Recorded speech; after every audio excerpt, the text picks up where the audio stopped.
Flor da terra de sol ao berço esplêndido dos guerreiros da tribo Cariri.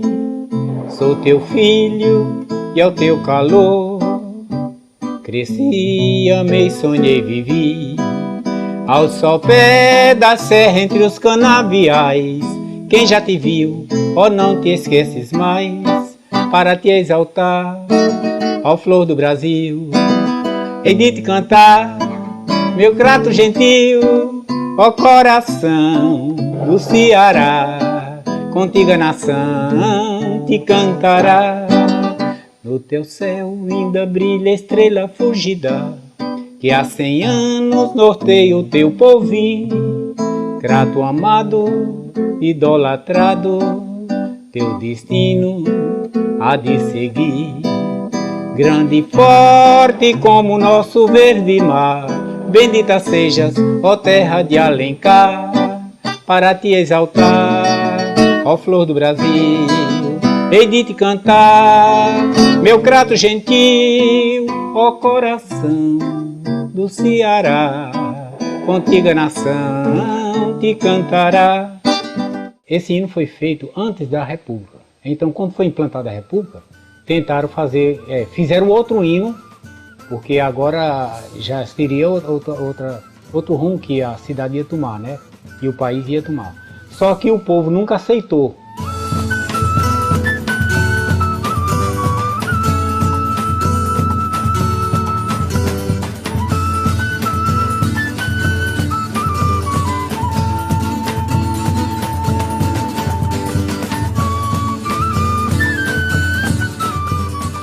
Foi aqui neste espaço, tendo como cenário a Igreja da Sé e o quadro da Matriz e a atual Praça da Sé, que em 1817, no dia 3 de maio, numa manhã de domingo, o subdiácono José Martiniano de Alencar proclamou a República Brasileira em terras cratenses. No momento ele leu um documento chamado Preciso de Mendonça, que era o ideário dos revolucionários pernambucanos, na chamada Revolução Pernambucana de 1817, e naquele momento então José Martiniano proclamava a população cratense aderir àquele movimento revolucionário. Ele contou com o apoio da sua mãe, a heroína Bárbara de Alencar, que é considerada hoje a primeira mulher republicana e presa política do país, o irmão de Zé Martiniano, Tristão Gonçalves, e mais algumas pessoas que eram representativas da política e da sociedade cratense. Em seguida, ele foi a esse espaço aqui ao lado, que era a antiga cadeia pública do Crato, que hoje funciona no Museu Histórico do Crato, para protagonizar 2 atos de grande importância. Eu queria levá-los então até lá para a gente pudesse então falar sobre isso.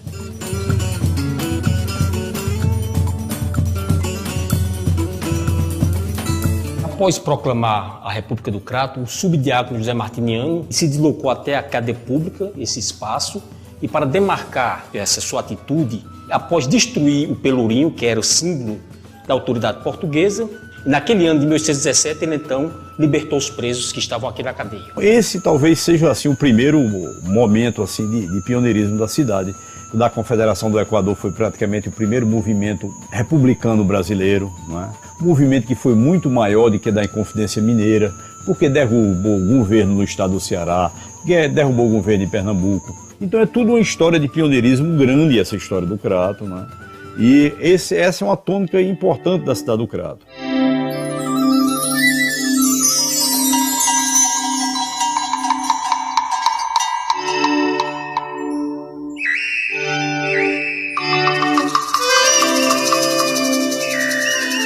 A região do Cariri tem esse nome por conta dos índios cariris, que os índios foram encontrados aqui na época. Era uma população numerosa de índios. Não eram 500 nem 1000, eram milhares de índios que habitavam esse Vale do Cariri e também aqui a região que hoje é o município do Crato.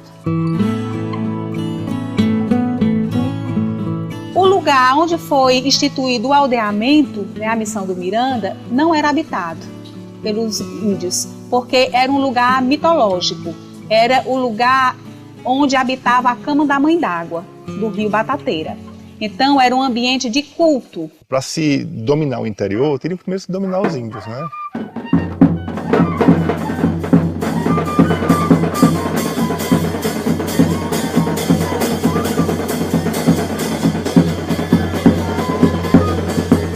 colonizador ele veio com a catequese justamente para colocar a cultura branca, a cultura colonizadora, no lugar, no ponto, vamos dizer assim, forte do mito do povo cariri.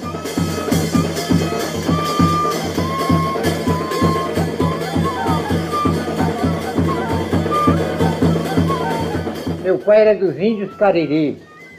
Meu pai foi um dos fundadores quase daqui do Crato. Existiam índios cariris em todo o Nordeste, principalmente na Paraíba, no Pernambuco também, certo? E a política era a seguinte, era vir ou exterminar, ou catequizar, ou miscigenar, fazer uma mistura de raça para se perder a identidade, certo? Foi onde eu nasci, onde a minha família nasceu. A minha raiz, tudo é filha do Crato, dessa serra maravilhosa. O sol doura o cume verde da chapada do Araripe, sonolenta a tarde cai, noite vem ninar o Cariri. O entorno aqui da região, ela é seca. Você vai lá ao lado do Pernambuco, já é Caatinga. Você vai perto do Piauí, também é Caatinga. Vai para lá da Paraíba, também é sertão, né?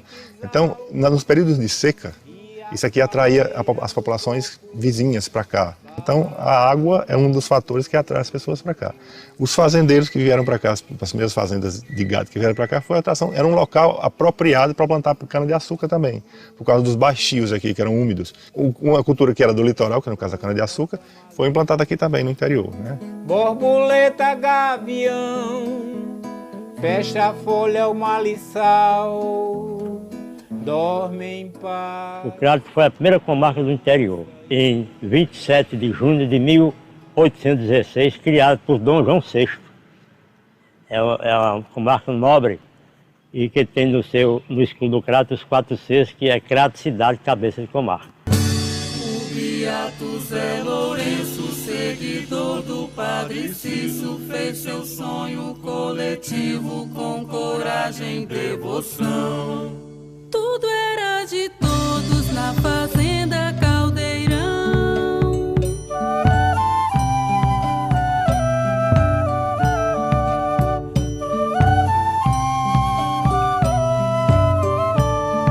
Não podemos falar do Crato, da história do Crato, sem falar do Caldeirão da Santa Cruz do Deserto.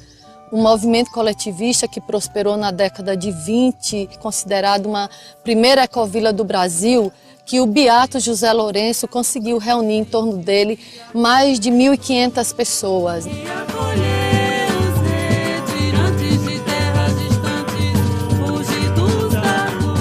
E aqui no Caldeirão, né, o beato construiu a igreja Santo Inácio de Loyola, onde ele reunia, né, as pessoas do Caldeirão e ele colocava, né, a questão do trabalho, a divisão do trabalho, né? Então isso era muito importante, né? Dizem até que o beato, num determinado momento, a casa dele era no alto e ele falava assim para as pessoas: vão para a igreja que eu estou chegando. Então, e ele, de repente, as pessoas chegavam e ele já estava lá na igreja, né? Então tem essa coisa mítica também, né? E que as pessoas falam que tinha um caminho subterrâneo onde o beato passava.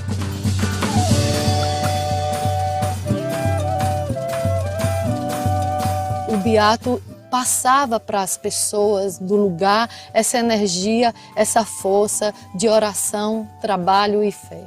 Então, a partir dessa premissa, ele consegue, né, trazer uma fartura e uma diversidade de ações que existiam aqui nesse lugar. Educação, cultura, saúde, festa. Então as pessoas conviviam coletivamente nesse lugar que é importante para a sociedade contemporânea hoje.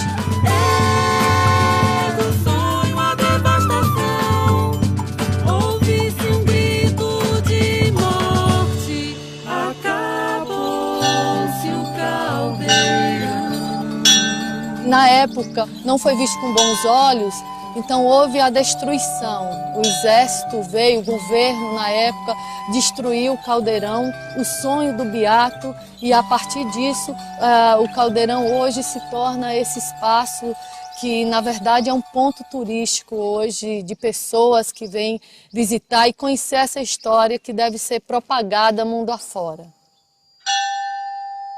É a cidade do Crato que dá um santo ao Brasil, que é o Padre Cícero Romão. Meu Padre Cícero Romão, o protetor do povo mundo inteiro, está no céu e vindo a santos bênçãos. Esse bendito deixa para ser primeiro. A gente tem que dar o mérito aqui pelo desenvolvimento da cidade à Igreja Católica, que ela foi uma grande impulsionadora do desenvolvimento do Crato. Foi quem trouxe os primeiros colégios para cá, foi quem fundou o seminário, foi quem construiu muita coisa que existe na cidade hoje.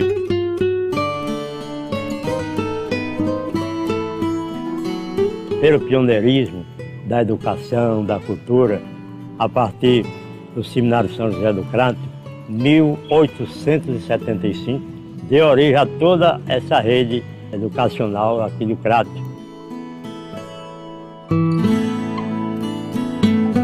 Depois tivemos a criação da Diocese de Crato em 20 de outubro de 1914, portanto 100 anos este ano, criado pelo Papa Bento XV, que foi eleito o Papa em setembro e em outubro.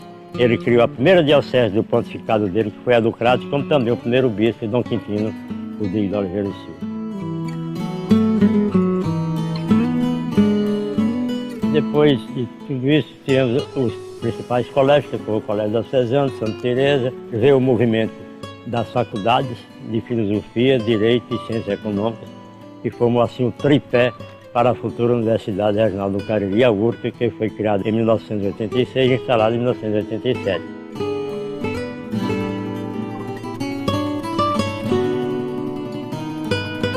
O primeiro clube aqui que a gente tem notícia, clube social para a reunião das pessoas, para se divertir, é o Clube da Rapadura, que era um clube localizado na Rua Senador Pompeu, que hoje em dia não existe mais, o edifício foi destruído. Mas embaixo tinha um armazém de rapadura e em cima tinha um clube onde as pessoas se encontravam para dançar, para comemorar essas festas mais significativas durante o ano. E o Crato Tênis Clube, que é um clube mais tradicional assim, que a gente conhece na cidade, que foi fundado na década de 50, já é o clube da rapadura que foi transferido lá para o Pimenta, que era o bairro novo da época, né?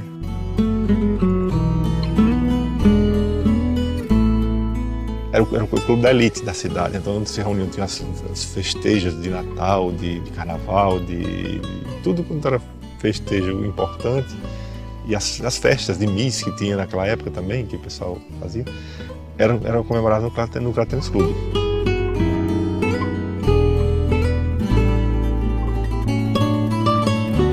Tivemos praticamente uma das primeiras médicas do Brasil e a primeira médica do Nordeste formada em 1889, Amélia Benebian Perruzzi, o nome dela, que era cratense. Nós tivemos com grande satisfação esse grande filho ilustre aqui do Crato do Cariri, professor Antônio Martins Filho. Foi o pai das 5 universidades, a UVA, URCA, o S, também colaborou com a Unifor e a Universidade Federal do Ceará.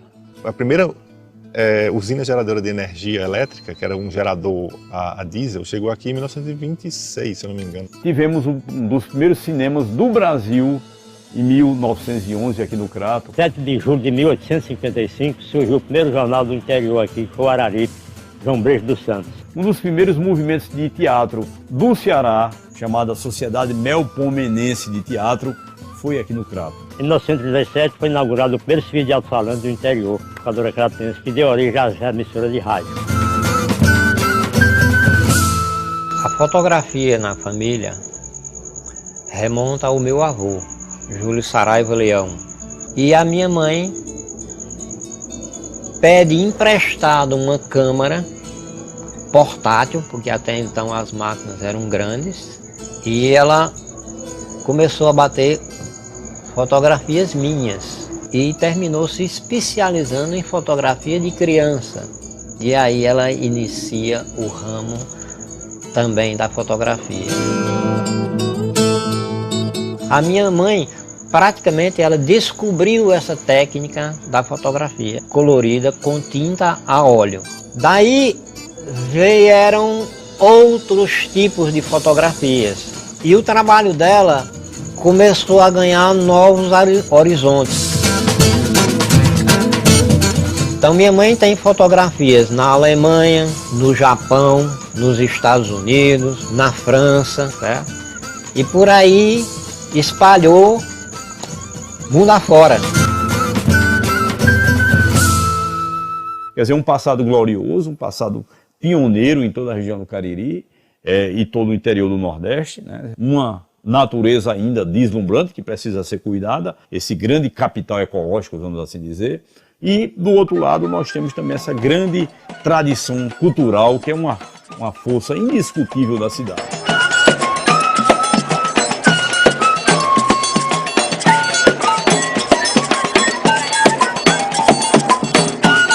Crato é cultura. E eu acho que não há uma representação maior para nós que lidamos com a cultura popular do que o cordel. Desde a infância eu tenho esse contato com o cordel e tenho essa admiração pelo cordel. Eu lia muito cordel.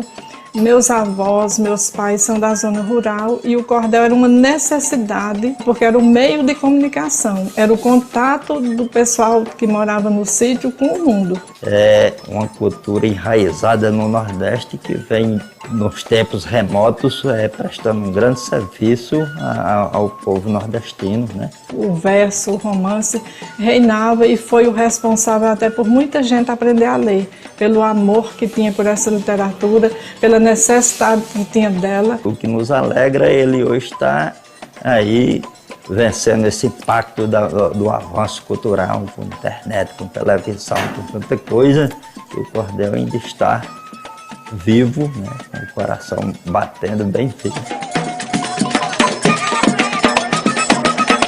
Nós temos a Academia dos Cordelistas do Crato, que eu posso lhe dizer que é a segunda maior representação do cordel no país.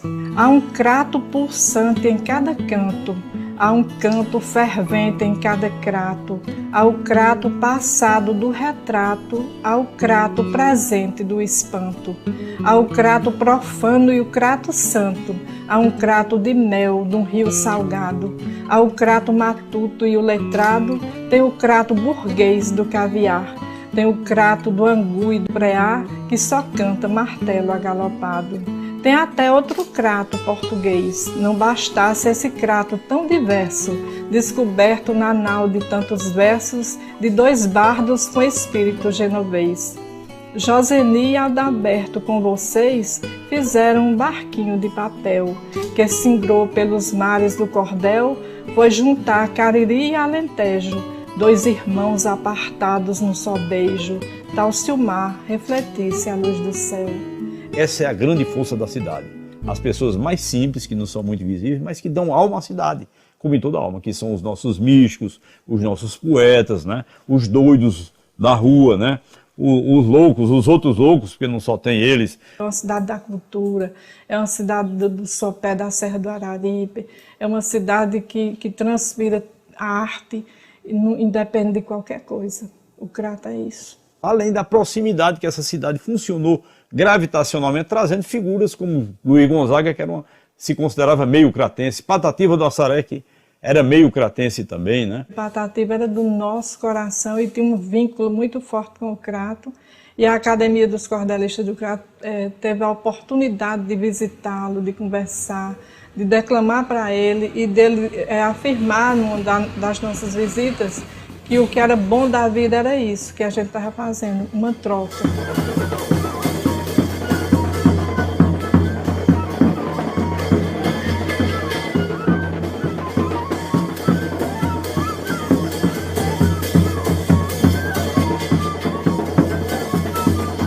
A banda Cabaçal, Irmão Nicete, que é uma banda internacional, já teve em Portugal, na França e na Espanha, descendente dos índios cariris, que é um patrimônio material para a nossa cidade, vindo daí outros grupos folclóricos, Reisado, Bandeira Pau e tantas outras atrações que ainda hoje são assim preservadas para o conhecimento geral das novas gerações. Gente, o meu pai foi o fundador da banda. Meu pai faleceu com 104 anos de idade. deixou 6 filhos na banda. A banda renovou, os mais velhos, meus irmãos mais velhos já faleceram, mas ficou 2 da banda, eu e o Antônio, né? E a banda está continuando com o nosso sobrinho, já filho dos que já morreram. E a gente diz que enquanto existir os irmãos em 7, o folclore não se acaba no nosso Crato, no nosso Brasil.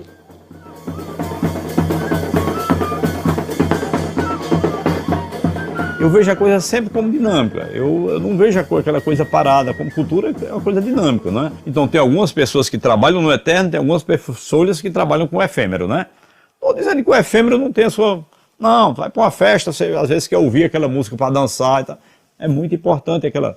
Vá para... Mas aí tem que trabalhar com o eterno também. Eu acho que algumas pessoas, como a Bidoral, por exemplo, fazem uma música eterna. Eu tenho certeza que daqui a 100 anos ninguém está ouvindo nada de forró, por exemplo, desse forró de banda, mas a Bidoral está vivo. Vi a calma das vacas pastando e a paz pelos lares. Era o céu, um lençol todo azul, e eram longe os bares, eram doces as cantigas das moças, e eram puros os ares, eram puros os ares. Minha infância é o seguinte, eu morava no Crato nesse tempo, era uma cidade menor, então eu tive uma relação muito forte, sabe, com meio urbano, meio matuto, né, nesse sentido. E vivia muito com aquela atração constante pelas fontes que a Chapada do Araripe tem, e os rios, os banhos de rios, os açudes, a floresta, essa coisa. Vendo por berço, lago cristalino, fogo, peixe, a nadar todo inocente. Eu ouvi muito Orlando Silva, esse pessoal todo, Carlos Galhardo, Chico Alves, essas coisas. Medo, receio do povo inocente, pois e vi incauto do fatal destino. Mas também tinha um pé fincado aqui, né? Porque eu convivia de uma forma muito próxima dessa questão das tradições folclóricas. Se na ponta de um fio longo, fino, a isca vista ferra a inconsciente. Os cantadores de coco, do reizado, do maneiro pau. Ficando pobre peixe de repente preso ao anzol do pescador ladino. Tinha comigo também uma manifestação latente, sabe, em relação à natureza. O camponês também do nosso estado, ante a campanha eleitoral, coitado, aquele peixe tem a mesma sorte. Eu acho que é isso que na Semana de Arte Moderna chamamos de antropofagismo, né? Eu fui engolindo todas essas coisas e digerindo um produto que está envolvido todas essas tendências.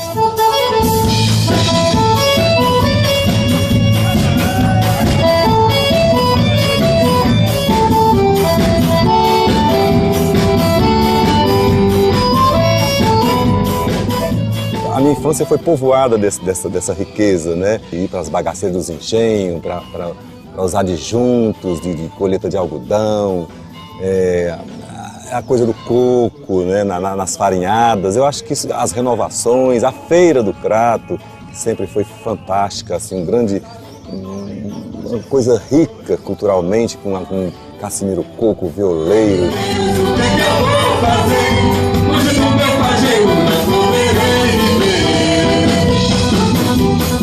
Por aqui passou muito Jackson do Pandeiro para cantar no auditório da Rádio Araripe. Quer dizer, tudo isso, né, dá essa contemporaneidade, essa coisa avançada no tempo, né? E por ter sido a cidade de referência, por exemplo, Luiz Gonzaga vinha para cá porque era aqui onde ele tinha a possibilidade de veicular o trabalho dele, né? Em toda a região do Araripe. Onde você vê uma tradição cultural no folclore muito forte e pessoas que pensam no sentido da vanguarda também.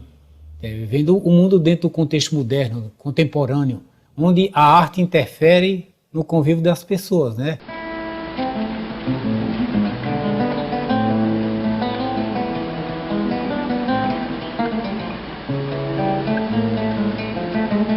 O Cariri ele tem uma musicalidade própria. A música do Cariri é essa música, é uma música que flui do sentimento, né, da cidade, das propriedades que a cidade tem de ser diferenciada. Para cada sujeito tem o seu lugar especial aí, e onde a gente está, a gente vai fazer desse lugar o especial.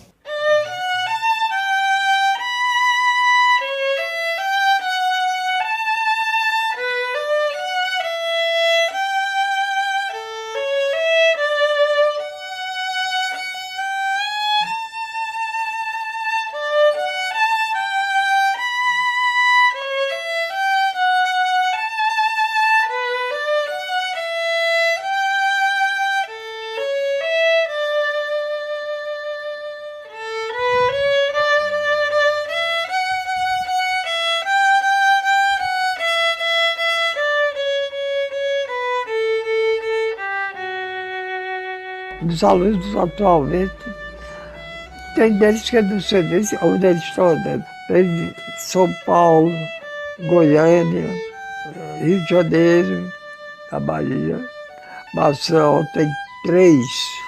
E aqui no Ceará está espalhado. Eu só venho saber quando eles chegam aqui, eu pergunto, onde é que vocês estão socados agora? Onde é que estão tocando?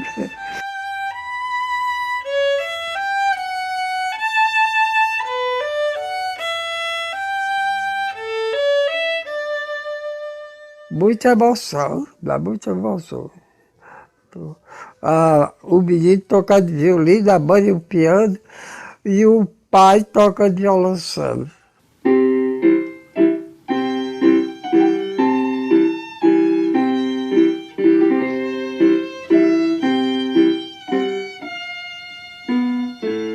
Quando eu escolhi aqui, por 3 motivos. O clima, a água e a tranquilidade. Eu encontrei as 3 coisas, onde eu ia querer mais?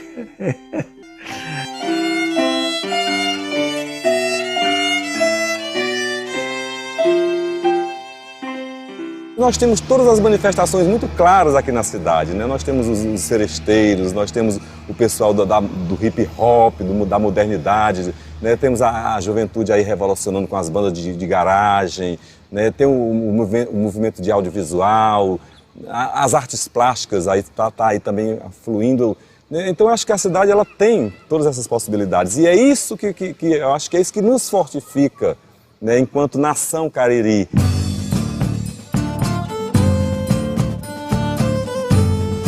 A gente está passando por dificuldades, o planeta está difícil, mas a gente está resistindo, acho que por isso mesmo, né? Por causa dessa floração, né, genuinamente nossa, né? Das nossas vontades de realizar, das nossas vontades de transformar, principalmente. Desenvolvimento, progresso, sempre a aspiração é nesse sentido, né?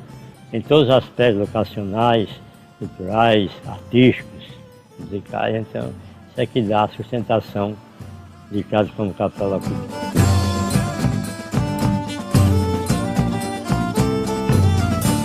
Pelo Índice de Desenvolvimento Humano, IDH, a gente vê que a cidade do Crato é a 3ª do estado do Ceará em IDH, quer dizer, em qualidade de vida, praticamente empatada com Sobral por causa de 1 milionésimo só, praticamente.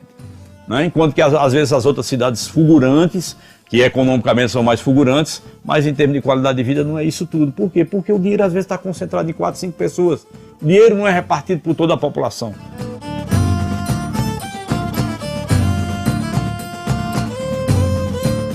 É uma cidade que apaixona a gente. Apesar de eu ser daqui, eu gosto de quando eu era criança, mas quem vem, quem é de fora, que vem morar aqui, fica encantado. Gosta disso aqui, da região, da cidade. É uma cidade hospitaleira, é uma cidade que o povo é amigo. É uma cidade boa de se viver. Vou cantando a mulher rendeira, chachando com a cabroeira. Nossa cidade tem uma grande alma, né?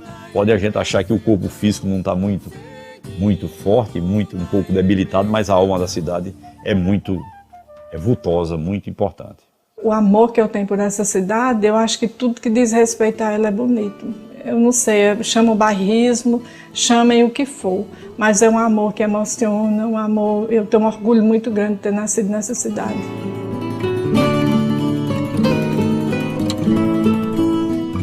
Eu me acho orgulhoso em morar, em ter nascido no Crato. Flor da terra, do sol, ó berço esplêndido dos guerreiros da tribo Cariri. Sou teu filho e ao teu calor cresci, amei, sonhei, vivi. Ao sopé da serra entre canaviais, quem já te viu, oh, não te esquece mais. Pra te exaltar, ó flor do Brasil, hei de te cantar, meu Crato gentil, ó coração do Ceará.